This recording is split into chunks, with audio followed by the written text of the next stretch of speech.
Good morning. Good morning. I don't know how many of y'all knew that I was ready to get into the lesson again. Yes, if y'all was in the class last week and the week before, y'all know how prepared and how ready I am to get into this lesson. Amen. I've already covered this whole lesson, if you wonder. If you wonder, I've already covered it. We are in lesson number 5. Today is June 30th, the year of 2024. The topic of this lesson is Ruth marries Boaz. Now, however, we're not getting into the complete details of everything that I've already covered, but they finally get married. And I done told y'all that Boaz had his eyes set out for Ruth, as well as Ruth had her eyes set out for Boaz too. So they both was looking at each other. So we're not going to just say that, Ruth was trying to get somebody and Boaz tried to marry just somebody. No, they both was after each other. All right, so we're going to get into it. Now, we did skip a chapter, so like I said before, reading through your Sunday school books, there's going to be a lot of missed points. Yeah. There's going to be a lot of things that you needed to know about before getting to whatever position that you was in. So we didn't jump into chapter 3, although I did. But reading these lessons, you didn't jump in chapter 3. Skipped all over chapter 3. So that's a portion that we will try to cover again. Now, last week we was just talking of how she met Boaz. She met Boaz in one of his fields. And as I've explained before, she didn't know who Boaz was. Boaz didn't know who she was, other than hearing rumors and talks about each other. And I've already told you that Ruth didn't even know Boaz until after she left the field and went back talking to Naomi, and Naomi told her that was a kinsman. So Ruth found out that they were somewhat related or somewhat close, whatever, and he still found favor in her because of who she was and how she treated Naomi and how she handled herself and the family after the deaths of the men, Elimelech, Mahlon, and Chilion. And as I explained, when she married Mahlon, she didn't just marry Mahlon. As for all relationships that we are supposed to be in, when you get married, you don't just marry that husband or that wife. You marry into the whole entire family. Amen. So when Naomi became Ruth's mother was when she married Mahlon. That's when she became Ruth's mother. So it's not just the marriage between the husband and wife. It's the marriage between the whole family. Now, it got to the point to where the husbands was gone. And so Naomi was telling Ruth and Orpah, says, look, I'm not trying to hold y'all down. Y'all got to grow. And as long as y'all with me, you're not going to grow. You're not going to prosper. So I want you to go back home to your own homes, and, God will see favor in you, and you can marry again, because they didn't have any sons. They didn't have any kids to bear the name. So they were basically starting over. And Orpah, she didn't want to leave. I know a lot of people thinking about Orpah, saying, you know what, Orpah could have stayed. Yeah, Orpah could have stayed. But at that time, Orpah felt like that was the best thing to do. And you can't hate Orpah for what she did. So she acknowledged her mother. She loved her mother. She kissed her goodbye, and, she went on her way.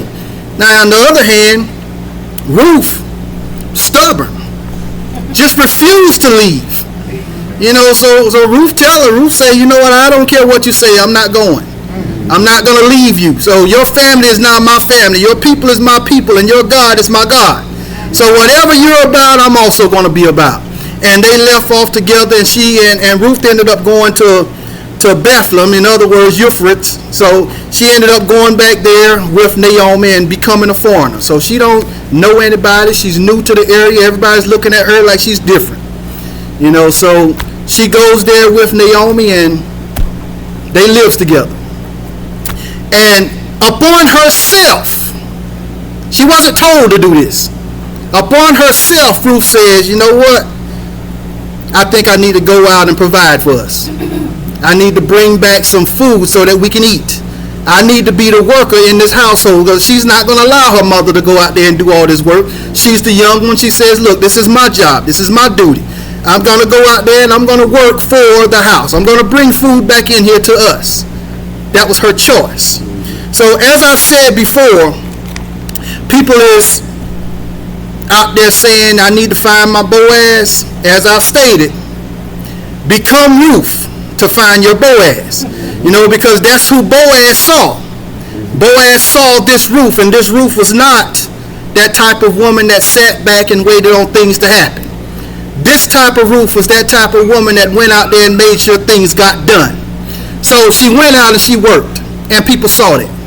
So you can say what you want to say, and there's a lot of people out there that's looking at certain people, says you're dirty, you don't look the part, and everybody's trying to dress up to look good for the world.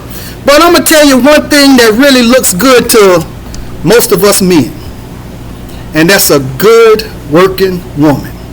I don't care how dirty you may get. If I see your progress in your look, that's good enough for me. And most real men, they look at what you are doing, the reason why you're looking the way you're looking. You dressing up, looking good and doing all this, that's all fine and all. But us real men love working women. So this Boaz found a working woman. And when he saw this Ruth, he fell for this Ruth. Now it was personal inside now. He saw her. And he wasn't going to let her go. And when he found this Ruth, he stuck with her. He treated her nice. He did all of the things that we do. Treat them good. Do right by them. Make them feel happy. Make them feel comfortable. And the one person that they're going to always end up falling back to is that one person that made them feel right. So that's what Boaz did. Boaz treated Ruth with kindness and respect. So here we're now to where they're supposed to have gotten married. Now, in chapter 3, what happened before they got married was she ended up going back home to Naomi, and Naomi telling her that she needs to help her find herself a husband. You need to settle down. You can't sit with me this whole time. You got to go and live your own life. You got to settle down. So Naomi was telling her all the things about Boaz. Now, I'm going to tell you, the only reason why Naomi was telling Ruth about Boaz is because Ruth was telling Naomi about Boaz. Y'all know how y'all do. Y'all go back and y'all start talking. Hey man, I ran into this man. Let me tell you all about it. All right. So the thing is, she felt comfortable telling Ruth all the things about Boaz because Ruth was coming back, relaying a lot of information back to her. So she was like, you know what? He is the next one in line. He's the kinsman. He's the guardian, the redeemer. So I'm going to tell you what to do. So what ended up happening was, she told Ruth, I need you to go and wash up. Go clean up. I want you to put on your best clothes. Smell good. And do all these things for him. And I'm going to tell you where he's going to be at. He's going to be threshing barley, on the threshing floor. So after, don't let him see you because, women aren't allowed in the threshing floor. Don't let him see you. Don't let nobody see you down there. So what I need you to do is look and see where he's going to be at. And after he's done eating, and after he's done drinking, he's starting to feeling good and relaxed, and he go to sleep, then I want you to go to him. Right. And I want you to pull back the robe off of his feet, and I want you to lay down by him. And that's what she did. She said, I'm going to do everything that you told me to do. And the reason she's going to do that is because she saw something in Boaz that she liked too. Otherwise, she'd have never went. Yeah. So she went back and she did all these things to get Boaz. Everything that Naomi told her. She went back and did all these things. Then Boaz woke up and he saw Ruth saw Ruth laying there at his feet, and he was like, oh, who are you? Now he didn't recognize her right off because, you seeing me on Monday through Friday, I might not look like I look on Sunday because I get all good and dressed up. So Ruth got dressed up, cleaned up, freshened up, got perfume on and all this stuff, looking good. And he looked at her, he said, who are you? She says, look, I'm your servant Ruth. I've been working in your fields this whole time. Surely you recognize me. Yeah. Okay, so he says, all right, what business is this of you to be here? So she tells him, she says, look, you're my redeemer. I like what I see. Now I want you to be mine. Now he want that too. He says, look, I want you too, but that's somebody else that we got to deal with here. Somebody else is supposed to be next in line, because that's how this thing worked. There was a rule that came behind a redeemer. It's the next one in line, which would have been the closest one to her to be the redeemer. Because Boaz, he's up there in age. Boaz is he's like the cousin of. So we got to think about this lineage. So he says there's one that's closer to you. So we're going to see what's going on with him first. And if he don't, then I surely will. Because he really want her. But see, the thing about this is, it's a process that he had to go through. He wasn't going to skip over the process. That's the thing about us people. We like the results. We like to get to the end. We like to get to where we're supposed to be. We like to become a millionaire overnight.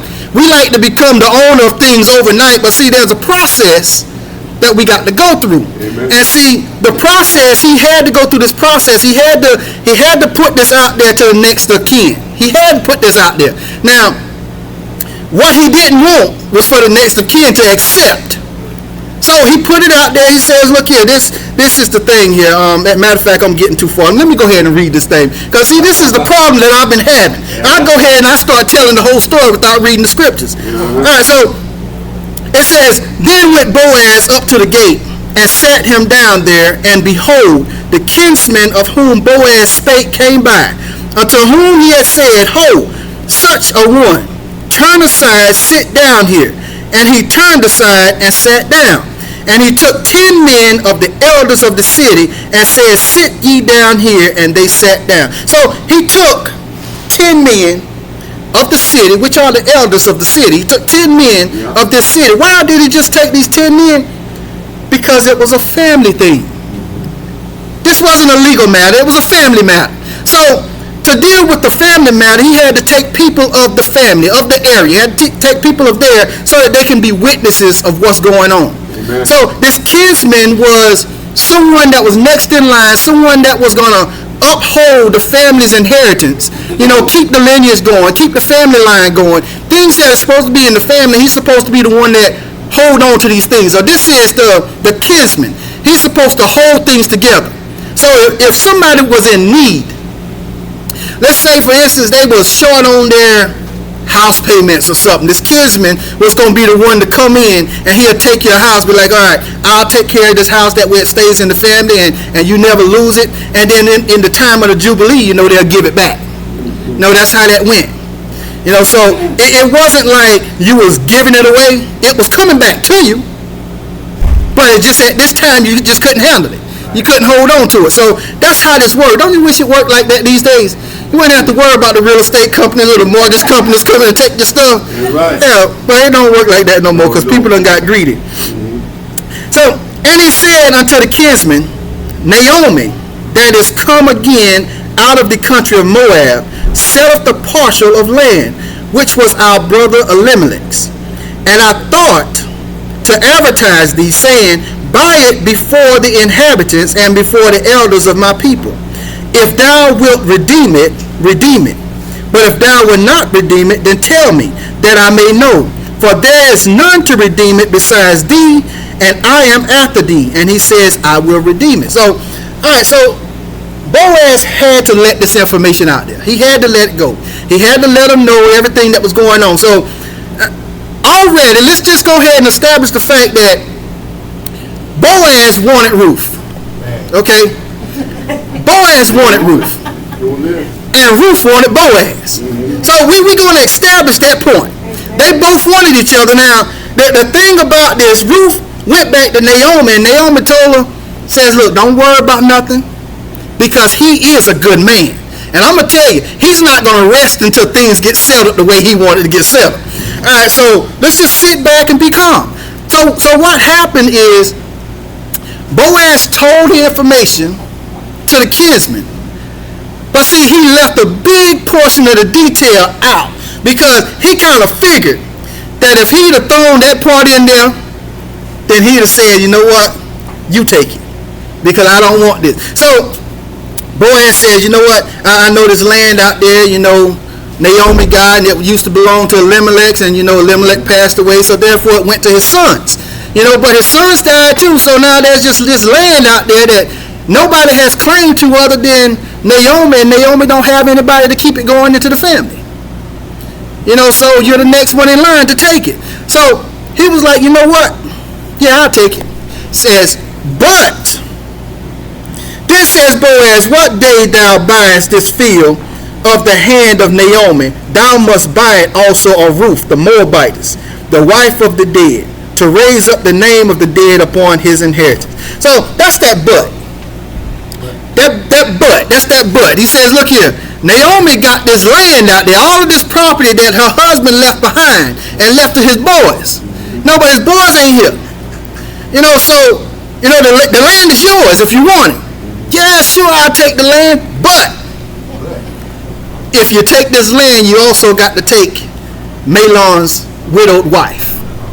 Says his wife has to be yours as well. Now, he don't know who this wife is.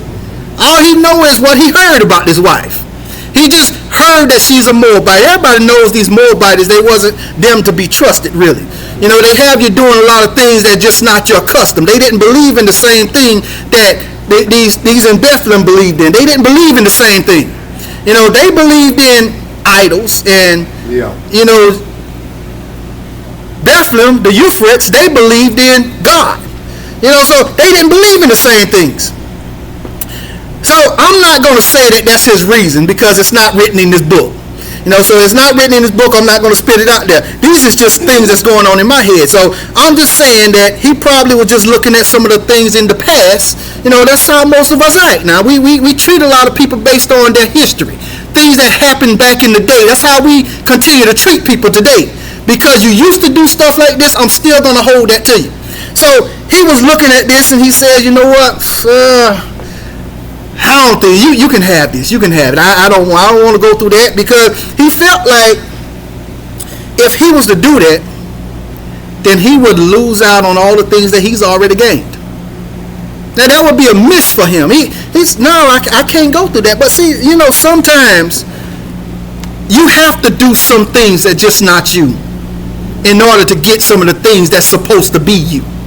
No, sometimes that's how it works. Sometimes you're working in an industry, you know, and sometimes you have to act like the boss because the boss ain't the boss. Just to do you might not be getting paid like the boss, but sometimes in order to keep your job, you got to step in and act like the boss sometimes. You know, so Boaz, you know, I don't know how many of y'all actually looked at this process that was going on, that Boaz went through to get to where he ended up being, but Boaz kind of acted just like Jesus a little bit. You know, Boaz went through this process to get to the end result regardless of what he felt was going to happen. You know, so just like Jesus knew that we wasn't no good. Jesus knew that even though he was going to die for our sins, we were going to still go out there and commit more sins. He knew that some of us wasn't never going to obey anything that he said, but yet he still hung and died on that cross and took all the punishment just for us. So Boaz did about that too. See, Boaz knew that this Moabite woman wasn't going to be accepted by everybody. He already knew that his name was going to change just by mingling with this woman. He already knew these things. But see, this was the process that he had to go through in order to get to the point to where it says that he's going to be noticed as being greater than what he was. You know, now, if you know who Boaz is already great. So being that Boaz is already great, Boaz is already well known, Boaz already has money, let's just understand that it don't take money to make who you are. Money doesn't dictate who you become. Money is just an object. It's just there. And some people grow with it, some people grow without it. You know, so it's just money. So Boaz didn't lean back on his money. Otherwise, you know, if it was the money thing, Boaz could have went and picked anybody that he wanted. Because it had the money thing factor. You know, Boaz had it all. He had all the money that he needed. He was a wealthy man, rich man. He didn't need no money. So when it came to choosing this woman, he didn't throw money out there at her. He fell for who she was. And that's what drew him. And what drew her was who he was, not the money. She didn't know who he was, but it was the simple fact that he treated her with kindness and respect, whether he knew her or not. It was just the fact that, I'm going to treat you well because you deserve it. That's what they fell for. She treated him well, he treated her well. That's what they fell for. And in chapter 3, if you go back to the part to where she dressed up for him, now let's just establish the fact that nobody else saw what she looked like. We only assuming and imagining what she might have looked like at this point. We don't know. The reason we don't know is because she dressed specifically for him. Nobody else. Nobody else saw what she had on. Nobody else knew what she had on. The only thing that we know is she dressed up in her best just for him. So when it's just for him, he's the only one that see it. He the only one that saw it. He the only one that knew about it.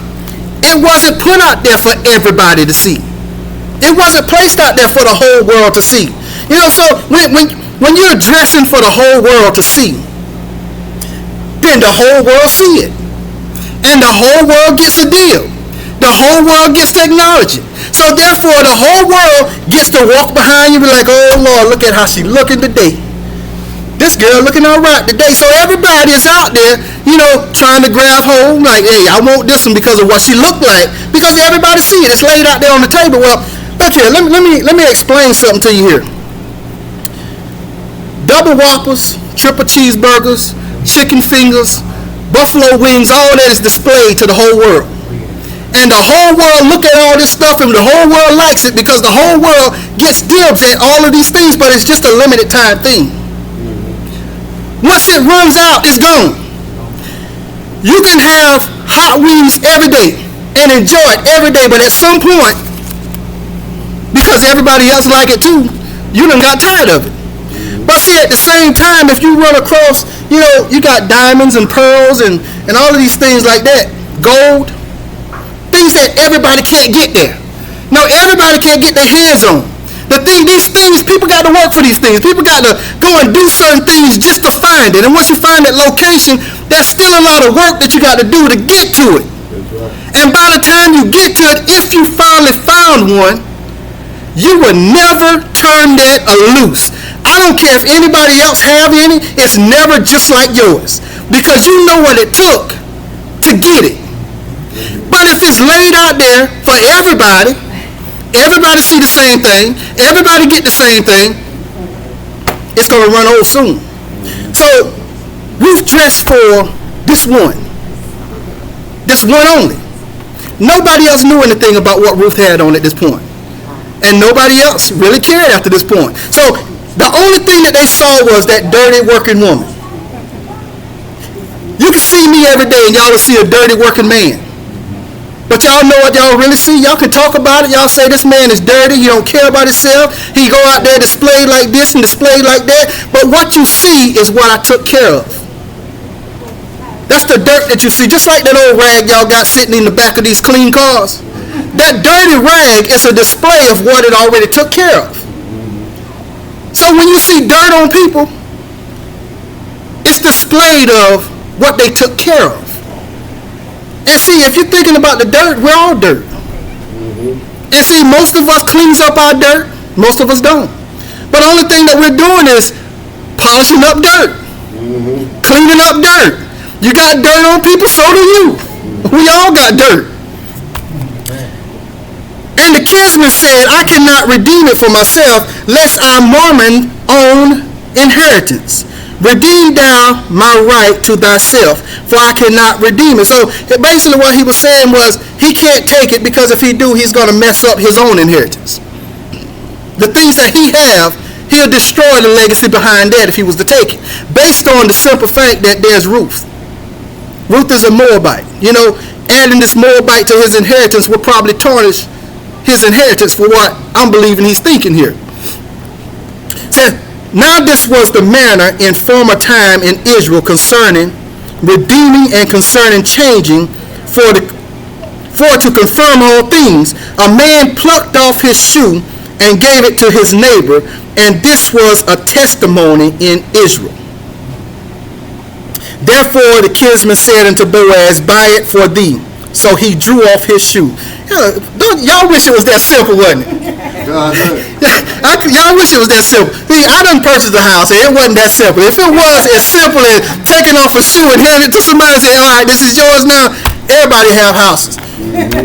But when I went through my process, there was at least 200 papers I had to sign. I mean, I'm sitting there, I'm got cramps in my arms, I'm signing papers, But this here, the only thing he had to do was pull off a shoe and hand it to him. And this, commemorated that this is yours. Right. I just purchased this. This is mine now. Mm-hmm. Because I got it from him. He passed it on to me, so now it's mine. This was him purchasing this.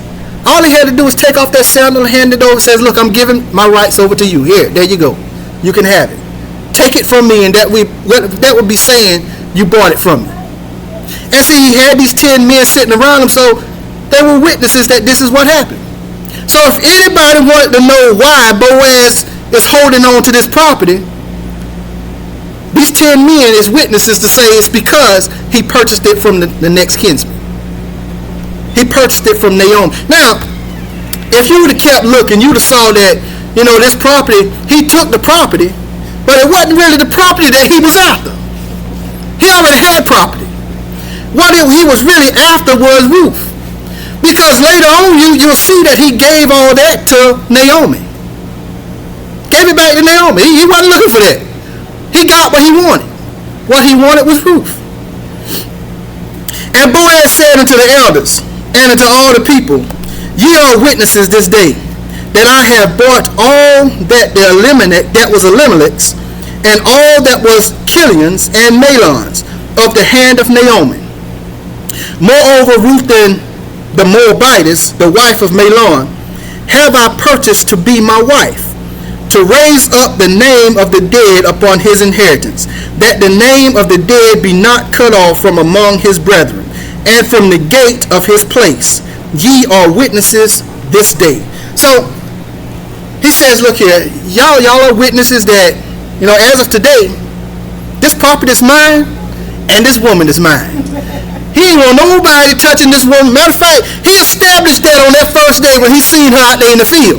He says, look, this woman is mine. I don't want nobody to bother her. Let her do what she want to do in this field. If anybody bother, they got to deal with me. He's already established the fact that he ain't wanting nobody touching her. He ain't wanting nobody bothering this Ruth, because this was his Ruth. Ruth can work in this field as long as she wants, because she is mine.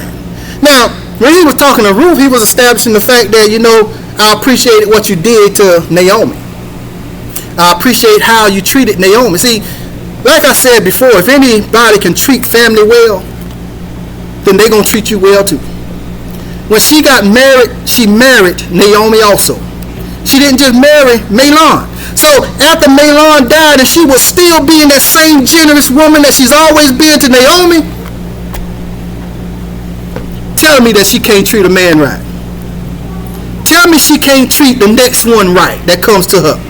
So this was like a gem that nobody wanted to get rid of. This was that diamond, that pearl. Ain't nobody want to get rid of this. So once they grab hold to this good one, they're going to keep hold to this good one. They're not going to let this one go. Boaz did not want to let this one go. Now, how she ended up establishing the inheritance and the roots back, Boaz and Ruth ended up getting married, and they had a son. Anybody knows what the son's name was? Obed. They had this son named Obed. And see, anybody understands who Obed is? Obed is the father of who?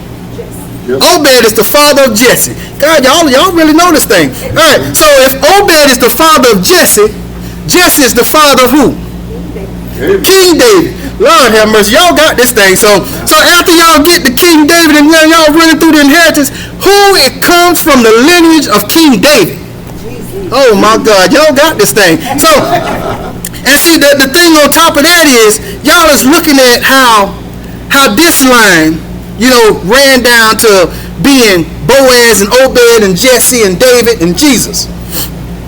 But see, if y'all look inside this lineage, just like many of us, if we stop looking at who people are and start digging deep into where they came from, you'll find that we'll be bumping heads somewhere. Because see, Boaz came from somebody that nobody would even thought would have been in this religious group. Boaz came from who? Yep, y'all ain't got that one. Rahab. All right, so Rahab was that prostitute that helped. Yeah. That helped some of them out that hid up in the city. Rahab was that prostitute. She was not one of them. She was not godly at all. But see, what happened was Rahab says, look here, if y'all save me, if y'all protect me, your God will be my God. I will worship whatever y'all worship. So then she ran off with Salem. So y'all see, Boaz come from that line. That line of people that nobody thought would ever amount to anything.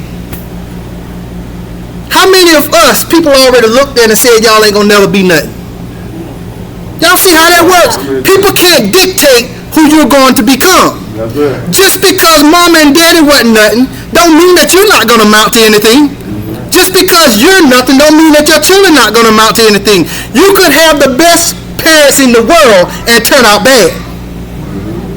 Oh, yeah. You can have the worst parents in the world and turn out good. That's right. What matters of how you become is based on your own actions. So you can't be blaming people about, well, if mama and daddy wasn't like this, I'd have never turned out. No, it's not mama and daddy's fault. See, mama and daddy lived the life that they grew up living. And you had the opportunity and the privilege of watching mama and daddy mess up. So because you had that opportunity and the privilege of watching mama and daddy mess up, that gave you the opportunity and the privilege not to. You saw what was right. You saw what was wrong. You chose to make the same mistakes that they made, regardless of the fact that you knew where it was going to lead you. So you can't be blaming people. See, Ruth, you look at Ruth and you say, well, Ruth made a mistake. Ruth messed up. She stumbled. Ruth was having problems behind problems behind problems. No, Ruth was not having problems. Ruth was going through a situation that God brought her out of. Ruth stumbled into a purpose. Just like many of us, we have problems, but we stumbles into a purpose. Most of our problems leads us someplace. And if we don't learn from the problems that we're going through, then all it's going to ever be is a problem. But once you establish the fact that the only problem that you've ever had was that first thought that you had that got you into this situation, you will always be in a problem. Because after that problem, you start a situation process. And then you go through this process to get out of this situation. Then after you get out of that situation, now you see the end results. But in order to see the end results, you got to go through the process.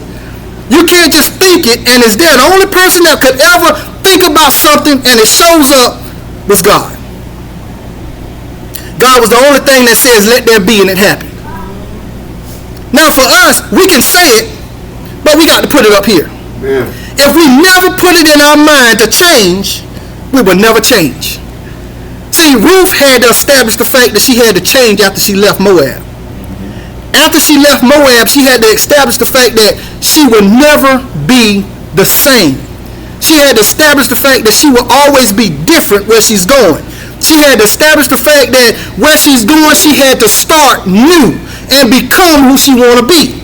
So when she got there and she became who she needed to be, the results followed because it was a process she had to go through. And that process led her into Boaz. And Boaz led her into Obed. And Obed led her into Jesse. And Jesse led her into David. And David led her into Jesus. The end results was us. See, this was a process that had to happen just for us to be here. So if neither of them thought about going through this process, we'd have never been established. Because it's the process they had to go through. Mm-hmm. See, unlike us, we couldn't have been in these times because we don't like dealing with the process. We like dealing with the end results. We like to go to the store out there and pick a ticket and think that we're going to win $1 million right off. And then get mad when that ticket loses. Because we don't like the process. See, the process in winning $1 million lottery ticket is you got to play. And you got to lose. And you got to keep in mind that one day you might have a winner. So if you don't have that process in your mind that you're going to have to play and play and play and play and play until you win, then you're going to always lose. You're going to be stuck thinking that this world ain't for me. This world is for everybody else and it ain't for me. I'm never going to win in this world. I'm always going to be a loser in this world because you don't want to go through the process. We got to learn how to be just like Boaz. We got to learn how to be just like Ruth. We got to learn just how to be just like Naomi. Even Orpah. We got to learn how to be like that because Naomi was not bitter. Ruth was not bitter. Orpah was not bitter. None of them was bitter. See, we start hating people. We don't love anybody anymore. Orpah didn't leave this situation hating. Nobody hated Orpah. If any bad information was coming out about Orpah, it's some information that we put out there. Nobody else hated Orpah but us. We always looked at Orpah like she could have stayed back there with Ruth. How many situations have we been in where we could have stayed behind with certain people but we chose to leave? But yet, we're going to talk bad about Orpah too, right? And you don't want people to talk bad about you.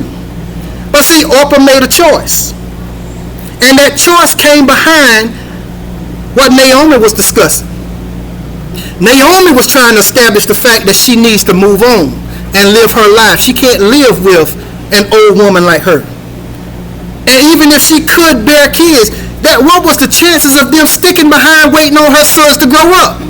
And just throwing everybody else to the side and saying, I'm holding myself for this little boy to grow up. I'm going to wait on this little boy to grow up before I marry again. So Orpah made her choice. Ruth made her choice. We all make our choices. Right. But remember this. Anytime you make a choice, there's consequences that come behind it. Any decision that you decide to make, there is consequences that come behind that decision. Whether it's good or bad, you got to deal with whatever life throws out there at you after you make this decision. Because God gave us that. He gave us the ability to make a choice. Whether we want to do right or we want to do good. He gave us that ability to make a choice. Now, after you make that choice, that one thing that we have no control of afterwards is the consequences. What you got to go through. Many of our lives are messed up today because of choices that we've made, and we still want to blame it on somebody else. We've gotten a divorce, and we want to blame that divorce on the people we hung out with, the cousins, the brothers, the aunts, the uncles. If they hadn't told you to do this, if they hadn't established the fact that you need to do this in your marriage, you feel like it's their fault that you got a divorce because of what they told you to do. That was a choice that you made. And behind every choice you make is your own consequences. Nothing that you can blame anybody else for. You failed because of something you messed up on. Your lights got turned off because of the decision that you made of not to pay your bill. Not because they ran up on your light bill. Not because the bill came early. Not because your job cut back on your check. But it was based on the fact that you decided not to pay it when you should have. Simple as that. It's all your choice. Now I'm going to turn this over to the hands of Superintendent, whoever. Turn over in the hands of Superintendent.